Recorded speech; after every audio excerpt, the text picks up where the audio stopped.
Je voudrais qu'on écoute sur France 2 Hervé Morin, donc que vous connaissez bien. Le nouveau centre peut-il se réconcilier avec François Bayrou? Ce sera la question posée dans un instant. Pour moi, nos chemins se sont séparés en 2007. Nous avons fait le choix de participer à l'important effort et l'immense besoin de transformation et de modernisation du pays. Ça n'est pas pour se retrouver demain avec quelqu'un qui a été probablement l'opposant le plus radical au gouvernement et à la majorité pendant 3 ans. Excusez-moi, considérez que nous ne soyons pas forcément dans une ligne qui soit celle simplement de l'obsession d'un homme pour une élection présidentielle. Voilà donc les propos d'Hervé Morin. Alors moi je vais être encore plus clair qu'Hervé Morin. Le jour où François Bayrou réintégrerait notre groupe parlementaire, je vais vous donner une information, j'irai personnellement siéger chez les non-inscrits. Voilà. Parce que quelqu'un qui nous a trahis, comme il nous a trahis entre les 2 tours des présidentielles, et je pense aux électeurs et aux adhérents du MoDem qui ont suivi Bayrou parce que c'était le premier opposant à Nicolas Sarkozy. C'est quand même celui qui a écrit de Nicolas Sarkozy qu'il était l'enfant barbare. Un enfant barbare. Relisez l'abus de pouvoir. Donc j'ai pas tout oublié. L'abus de pouvoir, l'enfant barbare. Et aujourd'hui, il va voir régulièrement l'enfant barbare à l'Élysée. Il va bientôt prendre une chambre de bonne ou à côté au 55 Faubourg Saint-Honoré. Et je trouve ça très plaisant.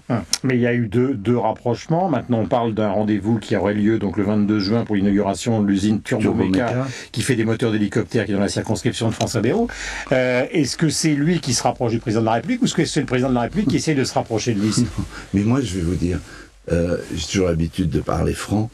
Je pense qu'il n'y a ni rapprochement, ni pacte, de même qu'il n'y a pas plus de pacte au Parti Socialiste entre Martine Aubry et Dominique Strauss-Kahn et d'autres. Je pense que c'est pas comme ça. Et qu'on est là dans de ce que j'appelle la mousse médiatique. Voilà. Comme Nicolas Sarkozy. C'est de la mousse médiatique, oui, ou est-ce qu'on essaye actuellement de susciter des candidatures au centre qui renforceraient celles de Sarkozy, y compris... Écoutez, Nicolas Sarkozy doit savoir comme moi que François Bayrou sera candidat à l'élection présidentielle en 2012, en 2017, en 2022, en 2027. Et par conséquent, Nicolas Sarkozy, il sait que François Bayrou, il sera l'éternel candidat à l'élection présidentielle. S'il prend des voix à gauche et qu'il se désiste maintenant pour Nicolas Sarkozy au 2e tour, c'est différent. S'il prend des voix, ces fameuses voix de gauche que vous évoquiez tout à l'heure, qui ont voté, disons, pour François Bayrou à la présidentielle la dernière, s'il en récupère une partie en 2012 et qu'après il se désiste pour Sarkozy, ce sera quand même pas tout à fait la même chose. Vous avez raison, c'est exactement ce que je viens de dire, mais vous l'avez dit avec plus de talent que moi. Je le reconnais, si, c'est vrai. C'est exactement ça, mais vous avez raison. Mais il n'y a pas un pacte, il n'y a pas un accord. Mais jamais François Bayrou appellera à se désister. Jamais. Mais pourquoi? Mais parce que... il dit qu'il est un opposant, mais il peut toujours dire que la situation a changé. Non, François Bayrou, c'était prévisible. Je l'avais dit d'ailleurs à beaucoup de vos confrères. J'ai dit, vous verrez, 8% aux élections européennes, 4% aux élections régionales, à la proportionnelle pourtant. Je connais François Bayrou par cœur. Il va nous faire le coup du recentrage à droite. Mon ami Jean-Christophe Lagarde avait fait la même prévision. On le connaît tellement bien. Nous y sommes. Voilà. Mais après, ça ne veut rien dire. Sans doute que l'Élysée... Je vais insister. Est-ce que ça veut dire que derrière tout ça, il y a cette idée qu'il pourrait se désister un moment pour le président de la République? Non, je pense que derrière tout ça, il y a l'idée, qui est juste d'ailleurs, une bonne analyse du chef de l'État qui considère qu'en ne stigmatisant pas François Bayrou, il a raison, lui, de son point de vue, de le faire. Si on se place du côté de Nicolas Sarkozy, c'est très intelligent et même malin et habile. Et il a le droit d'être intelligent, malin et habile. C'est quand même rassurant pour les Français de savoir que le président de la République est intelligent, malin et habile. Eh bien... il ne le stigmatise pas, il l'a jamais fait, même avant, rappelez-vous, quand il était place Beauvau, ministère de l'Intérieur. Le sujet, c'est pas Sarkozy vers Bayrou, c'est de Bayrou vers Sarkozy qui pose problème. Et ça doit poser problème puisqu'il a fait une conférence de presse, une lettre de 4 pages, et nous savons sur le terrain que les gens de centre-gauche du MoDem sont en train de quitter le MoDem. Plusieurs petites questions précises. Est-ce que Hervé Morin doit y aller en 2012 ? Oui ou non? Je pense que il y a nécessité d'y avoir une candidature authentiquement centriste à l'élection présidentielle de 2012. Avec celle de Dupont-Aignan, avec celle de Marine Le Pen, avec éventuellement celle de Dominique de Villepin. C'est-à-dire qu'il y aura... Mais je pense...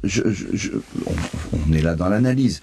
Moi, je fais le pari que Dominique de Villepin ne sera pas candidat. La candidature de Dupont-Aignan ne me choque pas, elle ne me gêne pas, elle est utile, la candidature de Nicolas Dupont-Aignan, parce qu'il y a dans la droite un électorat qui est jacobin, souverainiste. Mais pourquoi vous faites le pari de Villepin qui... Eh bien, moi, nous verrons bien, vous me réinviterez. Moi, je vous dis que ni Dominique de Villepin, ni Jean-Louis Borloo ne seront candidats. Je pense ça. Et Bernard Tapie Arlette Chabot ce soir... Pour moi, c'est une candidature intéressante, Bernard Tapie. Et c'est une candidature qui aurait du sens et qui serait intéressante. Et pourquoi ?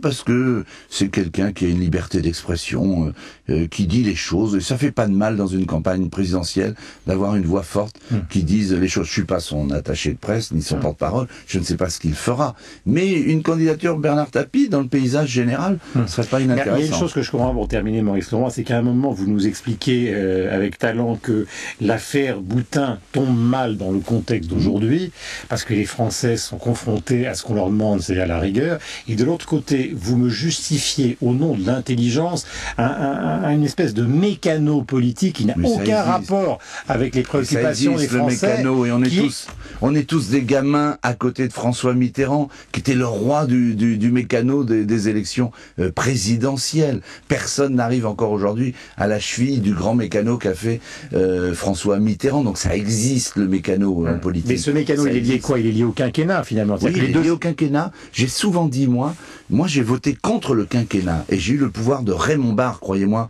il le donnait avec parcimonie. J'ai eu le pouvoir de Raymond Barre pour voter contre le quinquennat. Le quinquennat, il est dans les faits, on reviendra plus en arrière. Mais comme toujours en France, on ne va pas au fond des réformes. On a fait le quinquennat sans présidentialiser réellement le régime. Il faudrait y passer carrément à la présidentialisation. Allons-y franchement. Un système à l'américaine, puisque c'est ça le quinquennat. C'est le quinquennat qui crée cela, effectivement. Dernière question, puisque je reviens à la conférence de presse de François Bayrou, il a dit par exemple sur la nomination du président de France Télévisions, je m'opposerai. Est-ce qu'au Nouveau Centre, on trouve que c'est une bonne chose que le président nomme dans les jours qui viennent le président de France Télévisions ? Mais là aussi, franchement, on se moque du monde. Vous croyez que François Mitterrand ne nommait pas les gens dans les médias ? Enfin, bien sûr, et d'autres. Donc franchement, voilà le recentrage de Bayrou. Je te fais un coup à droite, un coup à gauche pour montrer que je suis soi-disant au centre. C'est pas ça le centre. Vous ne devez pas déjeuner souvent avec lui, hein ? Mais parce que moi, je suis centriste, pas égocentrique. Merci Maurice Leroy d'avoir été en direct sur l'antenne de Radio Classique.